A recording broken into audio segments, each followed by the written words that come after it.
Good evening, ladies and gentlemen, the AP Euro World. First installment for Unit 6. Hope you're doing well. It's a Saturday night. I saw the Lego movie today. It's really good.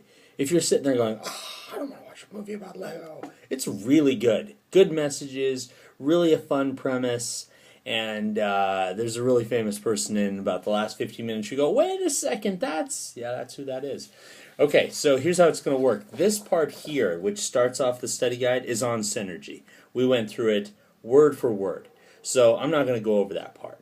All you should really take away from that is that in the second industrial revolution, life started to get better from the average person because they were making more money, because there was less disease, particularly in urban areas, and Germany surpassed the English as being the big industrial powerhouse of the day. Now, there's a lot of other information on here. Yes, I'm going to test on that. But as I said, it's on Synergy, or you could grab the notes from somebody else who was in class that day if you missed it. It's word for word, so you really don't need that. Flipping through then, we're going to start on what actually is page 1 of the study guide, where it starts with the Kulturkampf. Okay? The big issue for countries as we head to the end of the 19th century is what to do with the working classes and how to accommodate them. So the first half of the 19th century is really about the middle class. That's who countries really tried to cater to. Voting rights, making cities safer, trying to establish business connections that were strong. That's really all aimed at trying to make sure that the middle class is comfortable, because it's the middle class that might, throw the entire card off. But as we get to the end of the 19th century, the working classes have clamored enough, and deservedly so, that they're to the point in countries like Britain and France and Germany where there's going to be significant measures taken to try and make sure that the working classes are cared for. And we're going to see Bismarck doing a lot of that. That's why I bring it up. The goal of the Kulturkampf, though, the Kulturkampf is a cultural struggle or a cultural war going on in Germany. Bismarck's biggest worry is that people who live in Germany are not going to be fully German, that they're going to be something else first. His biggest issue is with the Catholics, and after warring against the Catholics for a number of years, he begins to realize that that's really not where the juice of the problem is. And so he abandons that effort, and then he goes after the socialists, because in his eyes, socialism is the bigger evil. Think about it. You can be a Catholic and still be a German. But if you really are a socialist, in the long run, you are committed to the dismantling of the nation. You want a big, one worldwide national movement at its purest that is going to be a workers' class communal system. That is what you're really aiming for. And in Bismarck's eyes, that's a bigger threat than someone who might have an allegiance to the Pope. So he's going to work against the socialists. How is he going to do it? He's going to pass laws trying to ban the meetings of the Socialist Party, the publications of the Socialist Party. Now, the Socialist Party is going to continue to gain steam. By the time we get to World War I, the Socialist Party is one of the biggest ones in Germany, so it's not as though they're going away. He is really going to try and take the stuffing out of their message, and that's our third question here. How is he going to gain the support of the working class? Now, we know Bismarck is a wily old goat. This is really sly. Bismarck decides that he will go and give the members of the working class the sort of things that socialism might offer them as a plum. For instance, old age insurance, like a pension, or accident insurance, or sickness, or time off for your health if you need it. All of these things that socialism would say capitalism will never give you, well, we'll give them to you. The deal being that we're not going to socialism. We're staying right here. One German state that is capitalist, not socialist.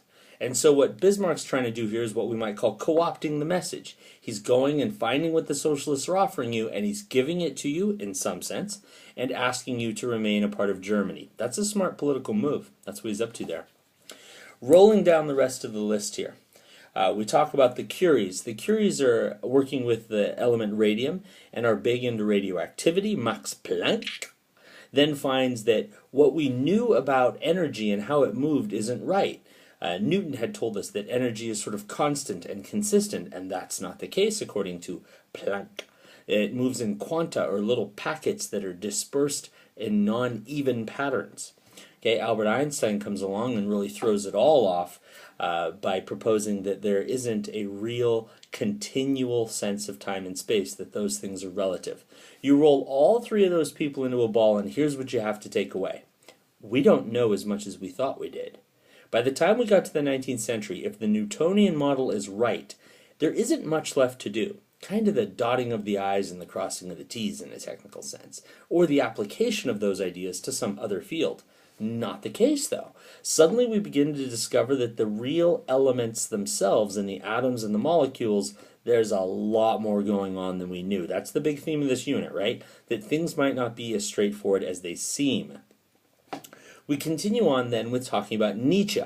This may seem like a bit of a jump, but it's Nietzsche who tells us that society isn't headed in a good progression. Why?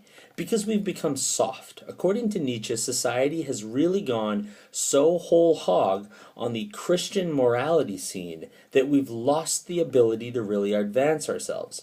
So while society has crept towards tolerance, patience, love, happiness, kindness, hope, democracy, all of those words that we would all sit there and go, yeah, I like that. You like that? I like that. Nietzsche's saying, no, you shouldn't like that, because the true individuals of society, the Übermensch, the people who are above everyone else, have no opportunity for advancement under that system. And that lack of advancement means that they're in dire trouble. The society cannot get any better. The Übermensch must rise, and once it rises, the Übermensch will be able to then show the society a new system of morality, not based on the old Christian morality, but perhaps based on one that's a little more, I don't know, sharp, let's say. Flipping a page. It's not flipping very easily. There we go. Talking about Freud. Okay, another one where we don't know exactly what's going on, right? Freud says that human beings are not the sum of the outward parts, that there's a lot going on beneath the surface that we don't see, and when we don't see it, that explains why there's so much dishevelment within a human being. So Freud says that the subconscious part of a human being is really made up of three parts: the id, the ego, and the superego. And independently, I beg your pardon, those three things work in different ways. One of them provides us with our sense of fun and adventure. One provides us kind of the seat of reason, and the other one is society's morality sort of pressing in on ourselves. So imagine that each one of us is kind of a tug of war being pulled in three different directions. The personality, the character, the actions of the individual are not necessarily consistent because of the forces of those three. Add into that pretty strong sexual tones that Freud says make a huge difference, the repression of memories from our past, which also are playing upon us as individuals. Also throw in forces like an Oedipus complex or an Electra complex, where young people are drawn to the opposite sex parent. There's a lot going on. Okay? Freud tells us that our dreams are probably the best way to find out what it is that is going on within us. Those reveal a lot for us. So there's a lot in psychoanalysis that we might be able to find.